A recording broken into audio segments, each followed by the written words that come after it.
Hi friends, అందరూ ఎలా ఉన్నారు? బాగున్నారా? నేనైతే చాలా బాగున్నా. ఏంది బోండాలు చూపిస్తున్నారు అని చూస్తున్నారా? అవునేనండి, ఈరోజు మా అక్క వాళ్ళు వచ్చారు. పిండి అంతా రెడీగా పెట్టేసి మా అక్కనే పిలిచాను. రా అక్క, నువ్వు చేద్దువు బోండాలు అని చెప్పి పిలిచాను. సరే అనేసి తను వచ్చి నాకు హెల్ప్ చేసింది. అంతేనండి, మేము కలిస్తే ఏదో ఒకటి చేస్తూ ఉండాలి తినేదానికి. మొన్న ఒకసారి వీడియో పెట్టాను కదా, దమ్ బిర్యానీ వీడియో, అప్పుడు కలిసిందండి. ఇంకా ఈరోజు వచ్చింది మా అక్క మా ఇంటికి.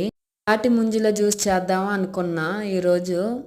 ఇంకా ఫ్రిడ్జ్లో దోశ పిండే ఉండింది. సరే అనేసి బోండాలే చేసేద్దాం అనేసి బోండాలే చేసా. మా అక్క ఇంకా బోండాలు చేస్తుంది. నేను కారం చట్నీ చేద్దాం అనేసి నేను స్టార్ట్ చేశా.